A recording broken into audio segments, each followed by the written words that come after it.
नमस्कार. प्रसार माध्यमच्या अमर्याद कोल्हापूर या कार्यक्रमामध्ये मी तुम्हा सगळ्यांचं पुन्हा एकदा स्वागत करतो. ज्या पद्धतीनं अमर्याद कोल्हापूर या कार्यक्रमाला आपण उत्स्फूर्त आणि भरभरून प्रतिसाद दिला, त्याच्यामुळं आम्हाला देखील एक नवीन ऊर्जा आणि एक नवीन उत्तेजन मिळत आहे. आणि त्याच दृष्टिकोनातून अमर्याद कोल्हापूरसाठी येणाऱ्या काळामध्ये उद्याच्या पिढीसाठी अजून काय विजन घेऊन आपल्याला समोर जाता येईल आणि विकासाच्या दृष्टिकोनातून आपल्याला पावलं टाकता येईल, यासाठीचाच प्रसार माध्यमचा हा एक छोटासा प्रयत्न आहे. आणि म्हणूनच अमर्याद कोल्हापूरच्या या एपिसोडमध्ये आपण समाजामध्ये वेगवेगळे जे घटक आहेत त्यामधले तज्ज्ञ असणाऱ्या लोकांना बोलावून कोल्हापूरसाठी अजून शाश्वत रीतीनं काय करता येईल याचा आपण थोडाफार विचार करण्याचा प्रयत्न करतो. आज देखील अमर्याद कोल्हापूरमध्ये असे एक व्यक्तिमत्व आपल्यासोबत आहेत ज्यांनी कृषी क्षेत्रामध्ये प्रचंड काम केलेलं आहे. आणि त्यांनी हे काम करत असतानाच आपली जी माणुसकी आहे, जी शेतीबरोबर असणारी नाळ आहे, ती देखील जपलेली आहे. त्यांचं हे काम पाहून जवळपास 17पेक्षा अधिक पुरस्कार त्यांना मिळालेत. आणि विशेष म्हणजे ही व्यक्ती गेली 38 वर्ष हे काम सांभाळत असताना त्यांनी पत्रकारिता देखील केली. त्याच्यामुळे पत्रकारितेच्या नजरेतून, एक शेतकऱ्याच्या नजरेतून हे अमर्याद कोल्हापूर कशा पद्धतीचं शेतीशी निगडीत आहेत याच्यावरतीच आज आपण थेट संवाद साधणार आहोत. आणि माझ्यासोबत लेखक आणि त्याच पद्धतीनं एक प्रगतशील शेतकरी म्हणून ज्यांचा उल्लेख केला जातो ते रावसाहेब पुजारी आपल्यासोबत आहेत. चला आपण गप्पा मारू अमर्याद कोल्हापूरमध्ये. नमस्कार पुजारी साहेब. नमस्ते सर. कोल्हापूरमध्ये इतकं काही सगळं आहे की ज्याची आम्हालाच कधी कधी जाणीव होत नाही. इतकं अमर्याद कोल्हापूर आपल्या अवतीभोवती आहे. शेतीच्या बाबतीमध्ये कृषी प्रधान म्हटल्यानंतर पहिल्यांदा कोल्हापूर म्हटल्यानंतर हिरवगार नटलेली शेती हे सगळं बघायला मिळतं. सुरुवातीला सांगा की कशा पद्धतीनं हे अमर्याद कोल्हापूर शेतीच्या बाबतीमध्ये आहे. देशातल्या प्रमुख 5 जिल्ह्यामध्ये कोल्हापूरचा समावेश होतो. कारण इथलं दरडोई उत्पन्न जे आहे ते देशातल्या प्रमुख 5 जिल्ह्याप्रमाणे आहे. पंजाबमधले काही जिल्हे आहेत आणि मग महाराष्ट्रातला कोल्हापूर जिल्हा आहे. इथली शेती हाच इथल्या अर्थव्यवस्थेचा कणा आहे. शेतीतली ऊस शेती, साखर कारखानदारी आणि त्याला अनुसरून येणारे वेगवेगळे उद्योग याच्यावरती कोल्हापूरची अर्थव्यवस्था अवलंबून आहे. शेती आणि ऊस शेती वगळून कोल्हापूरचं अर्थकारण आपण बघूच शकत नाही. कारण त्याच्यातला मोठा घटक हा शेतीतला आहे. म्हणजे आपण असं क्रमवारीमध्ये बघितलं तर भात शेतीखालचं क्षेत्र ऊसापेक्षा जास्त आहे. पण ऊसाखालचा 2 नंबरचं जो क्षेत्र आहे त्याच्यातनं जे इथल्या अर्थव्यवस्थेला बळ मिळतं, म्हणजे साखर उद्योग आहे, खांसरी उद्योग आहे किंवा त्याच्याबरोबर येणारे अन्य घटक आहेत, या सगळ्यावरती इथल्या शेतीच्या अर्थकारणाचा डोलारा उभा आहे. आज आपल्या जिल्ह्यामध्ये 20हून अधिक साखर कारखाने, काही सहकारात आहेत, काही खाजगीमध्ये आहेत, पण प्रत्येक कारखान्यानं वेगळं अचिव्हमेंट त्यात केलेली आहे. आणि साखर आयात असेल, साखर निर्यात असेल, त्या दृष्टीनं सुद्धा आपला हा उद्योग मोठं काम करतो आहे. सर, खरं म्हणजे सर्वसाधारण 35 ते 40 वर्ष ही एक पिढीचं अंतर समजलं जातं. तसं बघितलं तर आपण 38 वर्ष या क्षेत्रामध्ये काम करीत आहात. म्हणजे एक बदलती पिढी आपण बघितलेली आहे. आणि शेतीच्या बाबतीमध्ये जर बघायचं झालं तर एक पारंपरिक असणारी शेती आणि शेतीचा एक दुसरा टप्पा जो समोर येतो तो म्हणजे अत्याधुनिक शेती. पारंपरिक शेतीकडं तुम्ही ज्यावेळेस उभा राहता या सगळ्या गोष्टींचे साक्षीदार म्हणून, अगोदरची शेतीची पद्धत काय होती? एक काळ असा होता की शाहू महाराजांनी आपल्याकडं राधानगरी धरण उभा केलं आणि त्याच्या माध्यमातून कोल्हापूर पद्धतीची बंधारी जागोजागी झाली. आणि त्याच्यामुळं आजूबाजूच्या शेतीसाठी पाणी पुरवठ्याची खूप मोठी साधनं उभा राहिली. म्हणजे लिफ्ट इरिगेशन हे युनिक आपल्या जिल्ह्यामध्ये ज्या पद्धतीने विकसित झालं ते बघितलं तर इथली शेती विकसित होण्यासाठी शाहू महाराजांनी उभारलेलं धरण आणि त्यांची जी दूरदृष्टी होती की इथला शेतकरी, इथली मार्केट व्यवस्था, इथला समाज पुढे न्यायचा असेल तर कृषीला धरून आपण काही वेगळं काम केलं पाहिजे. आणि हे करत असताना इथल्या ज्या 5 नद्या आहेत, पंचगंगा आहेत, त्या माध्यमातून हा जिल्हा सुजलाम सुफलाम होण्यासाठी खूप मोठी मदत झाली आणि याच्या माध्यमातून या जिल्ह्याचा विकास होत गेलेला आहे. परंतु त्यावेळची शेती करत असताना शेतकऱ्यांची मानसिकता काय असायची? जिथं पाणी आलं पहिल्यांदा हं. तिथं ऊस हा विषय इथल्या जिल्ह्यातल्या लोकांच्या मानसिकतेचा भाग झालेला आहे. हं. म्हणजे आज कुठेही रिकामी जागा दिसली की तिथं ऊस लावला जातो, हे होऊ नये. हं. खरं तरी एक काळ असा होता की आपल्या एकूण 3 एकर शेती असेल तर 1 एकर शेती ही कडधान्य धान्य हं. याच्यासाठी हं. वापरली जायची.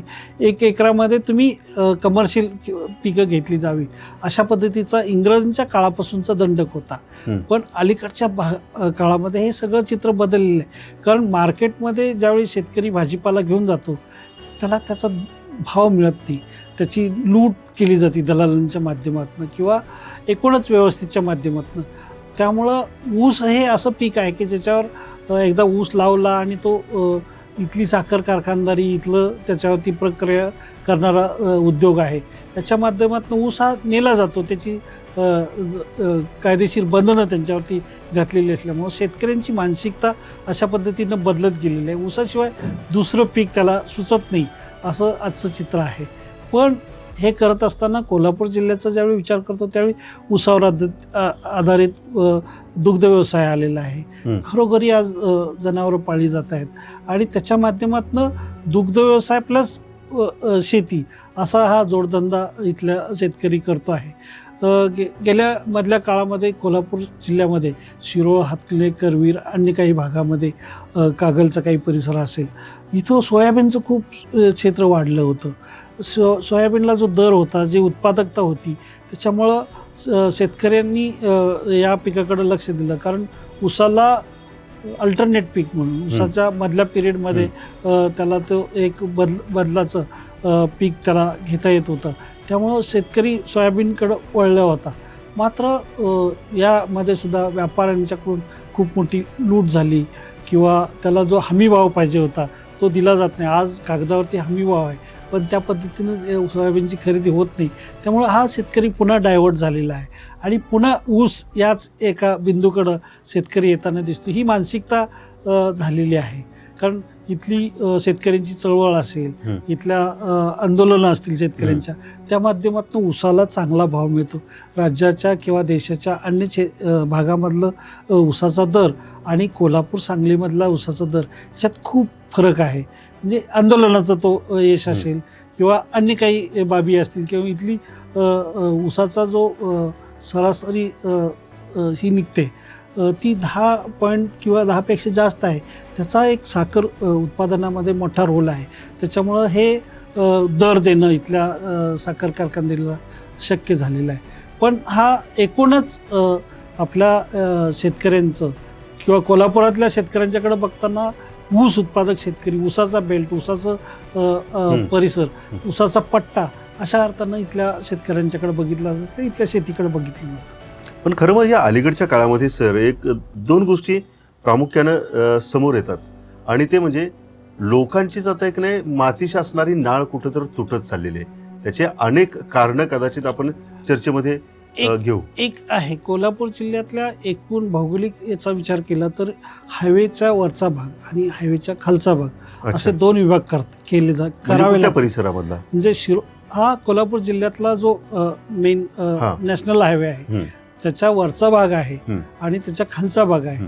कारण शिरोळ हातकणंगलेमध्ये शेतकऱ्याची उत्पादकता ही अधिक चांगली आहे, तिथली प्रयोगशीलता अधिक आहे आणि सरासरी 80-90% टन किंवा 100 टनाच्या आसपास तिथला शेतकरी आहे. तो जर तुम्ही वरच्या भागात आला, आपण इकडं चंदगड, गडिंग्लज, आजरा किंवा शाहूवाडी याच्यामध्ये 20-22 टनाच्या वरती, 20 टनाच्या वरती शेतकरी जात नाही. आज तुम्हाला ब्रेक इव्हन ऊस शेतीतला काढायचं झालं तर किमान 40 टन उत्पादन एकरी पडायला पाहिजे. ते पडत नाही. त्यामुळे ऊसाची शेती ही तोट्यात जाते. काय मग दोन्हीचे फरक काय आहे मग दोन्ही ठिकाणी? एक तर मातीचा फरक आहे, तिथली साधनं आहेत. म्हणजे हा जो सुपीक पट्टा आहे शिरोळ हातकणंगलेमध्ये नदीच्या पंचगंगा नदीच्या आजूबाजूचा आहे, त्या बाजूनं कृष्णा नदी आलेली आहे आणि हा सगळा बारमाही पाण्याची सुविधा असणारा हा परिसर आहे आणि तिथली शेतकऱ्यांची प्रयोगशीलता सुद्धा अजून वेगळी दृष्टी आहे आणि त्यामुळं तिथल्या उत्पादकता ही चांगली राहते आहे.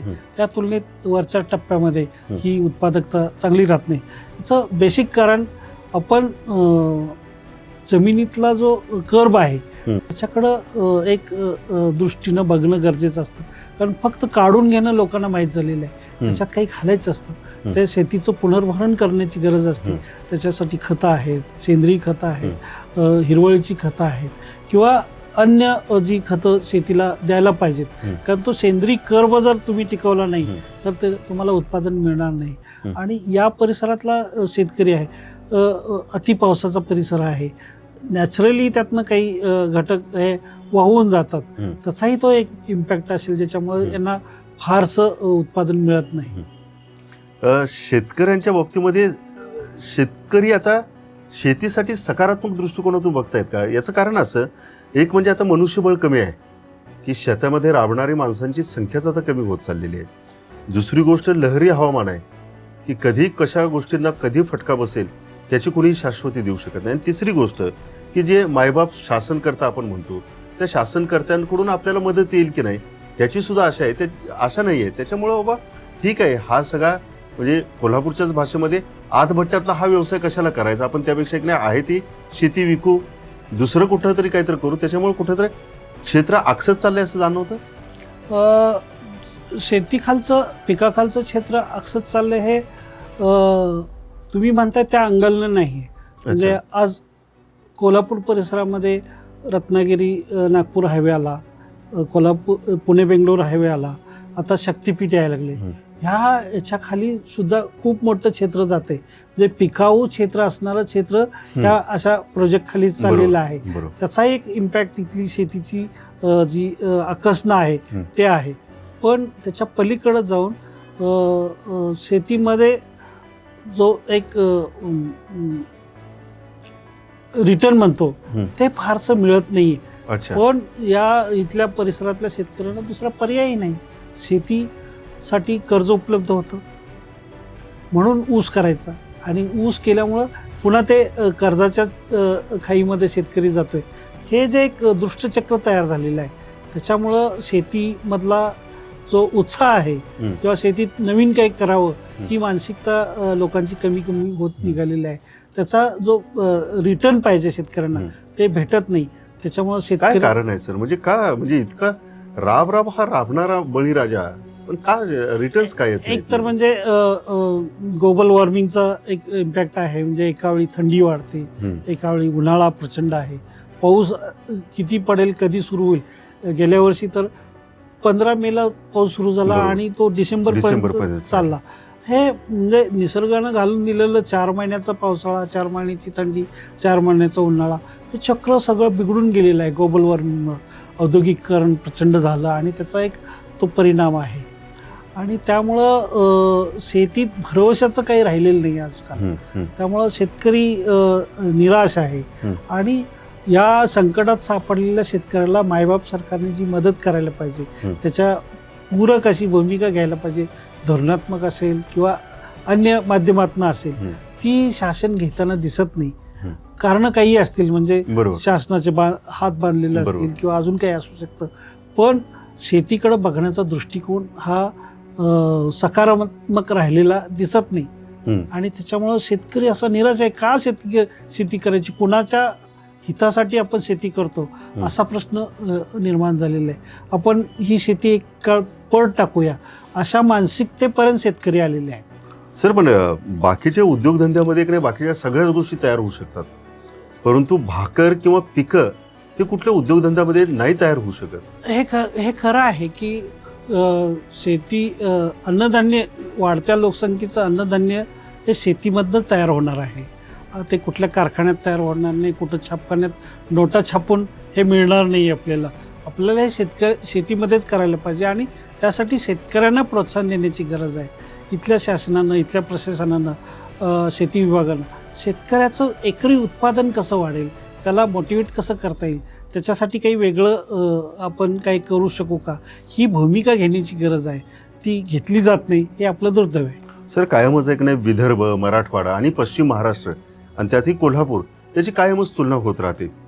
पण आपल्याकडे एवढं अमर्याद कोल्हापूरमध्ये इतकी जमीन आहे, राबणारे तितके हात आहेत, प्रयोगशील शेतकरी आहेत, अजून काय व्हायला हवं की ज्याच्यामुळे ज्या पद्धतीने हरित क्रांती झाली ज्याचा सातत्यानं उल्लेख केला जातो, तशी पुन्हा एकदा जर क्रांती यायची असेल तर कोल्हापूरच्या शेतकऱ्यांनी काय करायला हवं? एक तर म्हणजे टेक्नॉलॉजीच्या अंगानं खूप बदल झालेले आहेत आता अलीकडच्या काही वर्षामध्ये. म्हणजे पूर्वीची शेतकरी ही थेट मनुष्यबळावरती केली जात होती. आज याच्यामध्ये वेगवेगळी अवजारं आलेली आहेत. टेक्नॉलॉजीच्या माध्यमातून खूप बदल झालेले आहेत. यंत्राच्या माध्यमातून शेती केली जाऊ लागलेली आहे. आणि हे करताना सुद्धा म्हणजे आता ड्रोन आलेला आहे. म्हणजे तुम्हाला पाठीवर पंप घेऊन फवारण्याची काही गरज नाही. ड्रोनच्या माध्यमातून एकावेळी कितीतरी क्षेत्रावरती सहज कमी कालावधीमध्ये आपण हे करू शकतो. वीड्स म्हणजे तणनाशक आलेले आहेत, ज्याच्या माध्यमातून तुम्ही भांगलणी करण्याची गरज नाही, पण त्या तणनाशकाच्या माध्यमातून तुम्ही ते तण मारू शकता, ती शेती करू शकता. असे खूप बदल झालेले आहे. AI तंत्रज्ञान आलेले आहे, ज्याच्यामुळं कुठल्या पातळीवरती पिकामध्ये काय बदल होतो आणि त्याची नोंद घेऊन तिथं ते उपाययोजना करता येणं शक्य झालेलं आहे.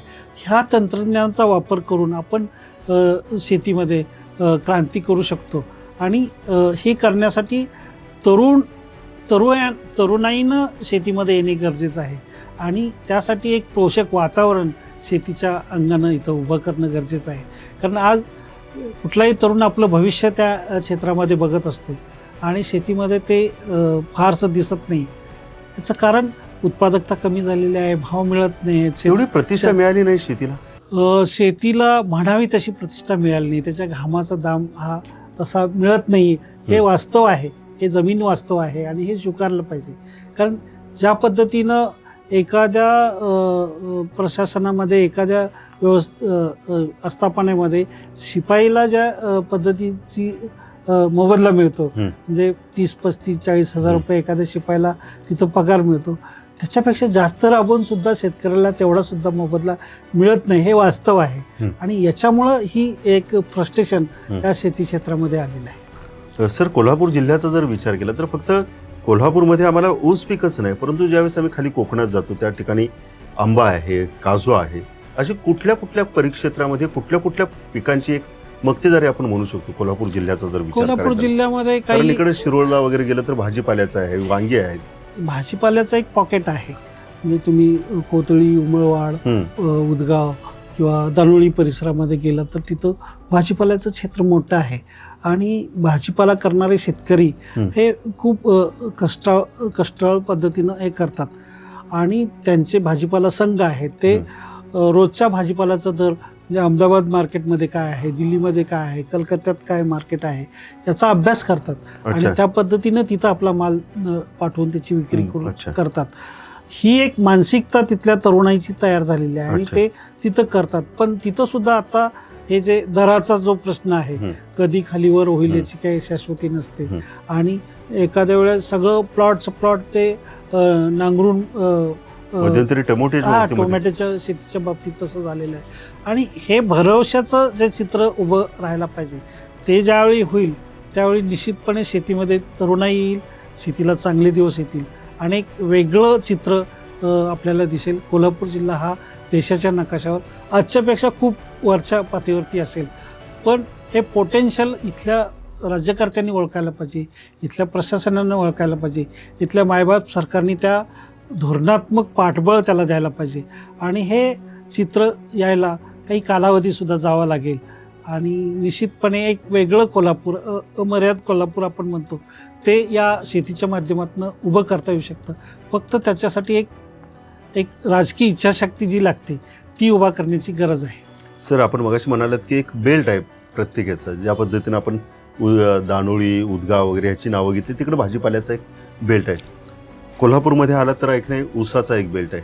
तसं अजून काय बेल्ट या कोल्हापूरमध्ये, म्हणजे जे अमर्याद कोल्हापूर आहे, कदाचित उद्याच्या पिढीला हे चंदगड आणि परिसरामध्ये बटाट्याची शेती खूप मोठ्या प्रमाणात केली जाते. तो एक मोठा बेल्ट होऊ शकतो. बांबू लागवड हा एक बेल्ट शाहूवाडी आणि या परिसरामध्ये वातावरण त्या पद्धतीचं आहे. तिथं ती येते आणि त्याला पूरक वातावरण आहे.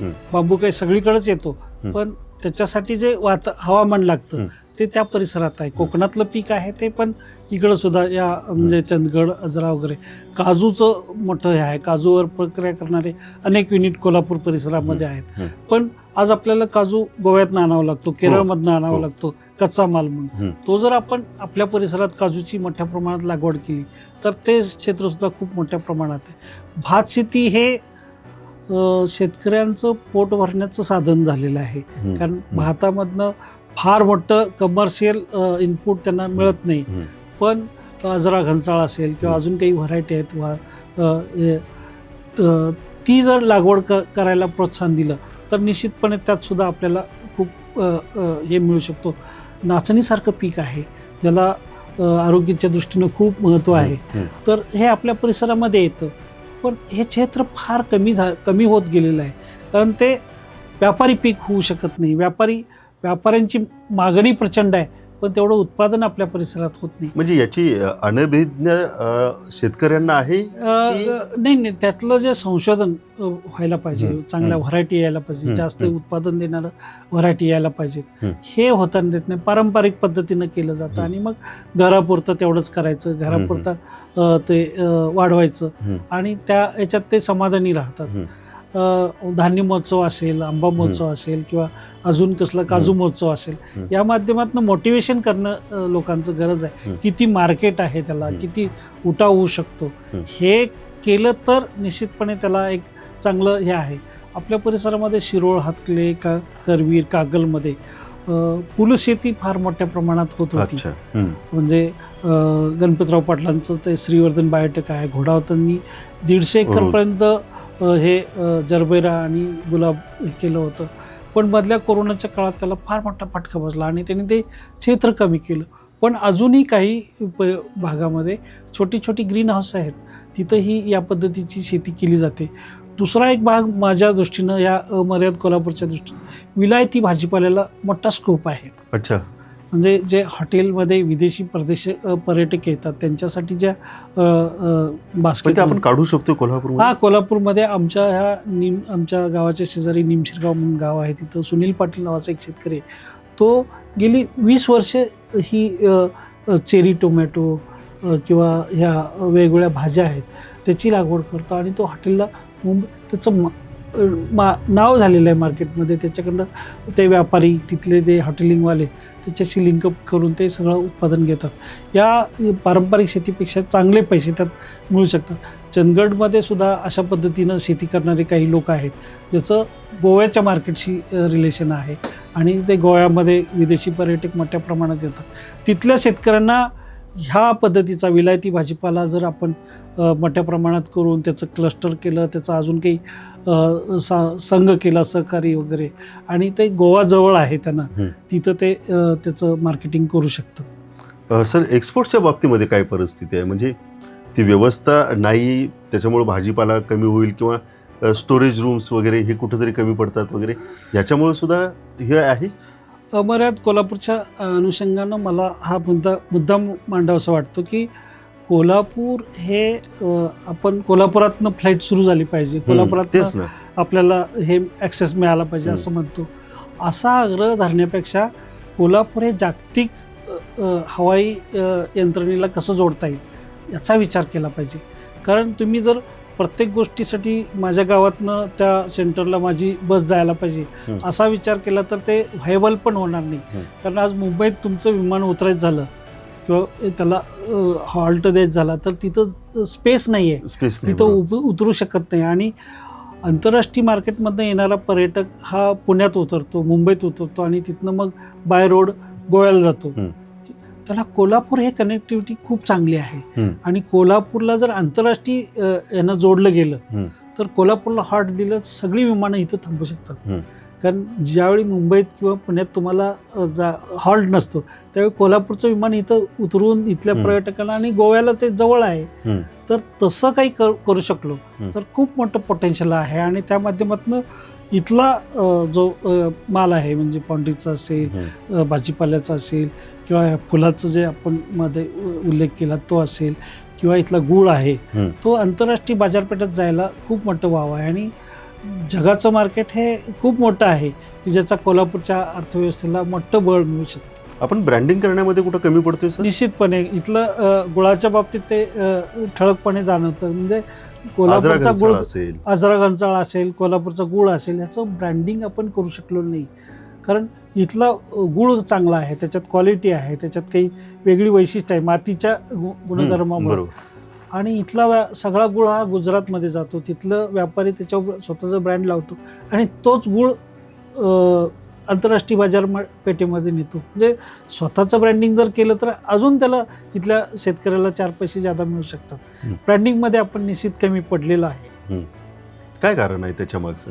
इथल्या शेतकऱ्यांमध्ये अवेअरनेस नाही. इथली जी यंत्रणा बदली मिडलमॅनची जी करायला पाहिजे, म्हणजे इथली बाजार समिती आहे, इथलं जे पणन विभाग आहे किंवा इथलं जे कृषी विभाग आहे, याच्या माध्यमातून जे नेटवर्क उभा करायला पाहिजे या शेतकऱ्यांच्या बाजून. आज ऊस म्हटलं की सगळे साखर कारखान्याकडे धावतात. त्याचबरोबर गुळाचं जे मार्केट आहे त्यांच्यासाठी सुद्धा काही वेगळं काम व्हायला पाहिजे. आणि ते झालं तर निश्चितपणे हे ब्रँडिंगचं आहे, तांदळाचं आहे, इथल्या फुलाचं आहे किंवा इथल्या गुळाचं आहे, याला एक वेगळी दिशा मिळू शकते. परंतु हे सगळं जर करायचं असेल तर प्रशासनाची भूमिका खूप महत्त्वाची आहे. आणि निश्चितपणे म्हणजे नुसतं प्रशासन नाही, राजकीय भूमिका सुद्धा तितकीच मी त्याच महत्त्वाची आहे. मुद्द्यावरती येणार होतो. म्हणजे प्रशासन राजकीय जरी असले तरी शेवटी शेतकऱ्यांची मुलंच त्याच्यावरती बसलेली आहेत. बरोबर. मग याच्यामध्ये अजून का बदल होऊ शकत नाही? हा बदल आता शेवटी राजकीय भूमिकेवरती अवलंबून आहे. आणि तसं नेतृत्व सुद्धा आपल्याला असायला पाहिजे. म्हणजे कृषी प्रश्नाची जाण असणारं, तसं त्याच्याकडे बघणारं, आणि तसं केलं तर निश्चितपणे याला एक वेगळी दिशा मिळू शकते. परंतु अर्थसंकल्प ज्यावेळेस मांडला जातो त्यावेळेस कृषी क्षेत्रासाठी जाहीर होणारा निधी तो म्हणजे एक संशोधनाचा आणि चर्चेचाच विषय ह्या आहे. जमिनी आकर्षित होत चाललेल्या आहेत, शेतकऱ्यांचा उत्साह त्यातला कमी झालेला आहे. तसं अर्थमंत्र्याला वाटतं की बाबा यांच्याकडून आपल्याला अर्थव्यवस्थेला फारसं काही भेटत नाही, ही संख्या मोठी आहे पण त्याचा निधी फार कमी अक्षत गेलेला आहे.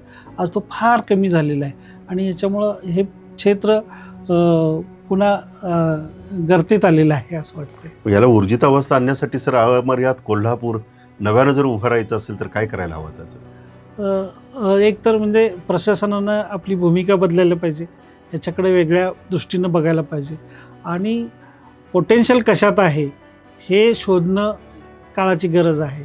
आणि तसं शोधलं तर म्हणजे गुळ आहे, भाजीपाला आहे, इथलं फुलं आहे, तांदूळ आहे, आजरा घनसाळ असेल किंवा नाचणीसारखं पिकाचं क्षेत्र वाढवलं तर नाचणी हे खूप आरोग्यदायी आहे आणि त्याला खूप मोठी मागणी आहे. ज्योतिबाचं दवणं त्याच्यावरती सुद्धा करता येईल. हो बरोबर आहे, त्याच्यावर सुद्धा काम करता येण्यासारखं आहे. हे क्षेत्र वाढवलं तर निश्चितपणे शेतीला एक चांगले दिवस यायला मदत होणार. शेतीला जर चांगले दिवस यायचे असेल तर एक इच्छाशक्ती हवी, बदलतं तंत्रज्ञान आत्मसात करायला हवं आणि त्याच पद्धतीनं जे प्रशासन असेल आणि राजकीय लोक असतील त्यांनी शेतकऱ्यांच्यामध्ये जनजागृती आणायला हवी आणि शेतकऱ्यांनी देखील हा एक प्रतिष्ठेचा व्यवसाय आहे या दृष्टिकोनातून त्याकडे पाहायला हवं. पारंपरिक शेती आणि अत्याधुनिक शेती या दोन्हीचा मेळ जर घातला गेला तर आपल्या या कोल्हापूरमध्ये अमर्याद असं खूप काही करण्यासारखं आहे. उद्याच्या दिवसामध्ये कोल्हापूर हे एक्सपोर्ट करणारं भाजीपाला, शेती किंवा फुलं हे एक्सपोर्ट करणारं देशामधलं पहिलं एक शहर ठरू शकतं. पण त्याच्या हब होऊ शकतं. पण त्याच्यासाठी इच्छाशक्तीची गरज आहे. आणि प्रत्येक वेळेस काय आपण सगळ्याच गोष्टी काही प्रशासनावरती टाकू शकत नाही, प्रत्येक वेळेस काही राजकीय नेत्यांनाच आपण दोष देऊ शकत नाही. त्यासाठी आपल्याला सुद्धा काही पावलं उचलावी लागतील. आणि ही जर पावलं उचलायची असेल तर माझ्या शेतात, माझ्या भागात नेमकं काय पिकते आणि मला संधी कुठल्या बाजूला आहेत हे ज्यावेळेस आपण त्याचा शोध घेऊ त्यावेळेस आपण म्हणू शकतो की खरोखर माझ्या सगळ्या गोष्टींसाठी हे अमर्याद क्षेत्र आहे, हे माझं अमर्याद कोल्हापूर आहे. आणि म्हणूनच या अमर्याद कोल्हापूरमध्ये काय पोटेन्शियल आहेत हे पोटेन्शियल तुमच्यापर्यंत प्रसार माध्यमाच्या माध्यमातून वेगवेगळ्या प्रकारची चर्चासत्र, वेगवेगळ्या प्रकारचे निष्णात असणारे अभ्यासक यांच्या माध्यमातून तुमच्यापर्यंत पोहोचवण्याचा प्रयत्न करतोय.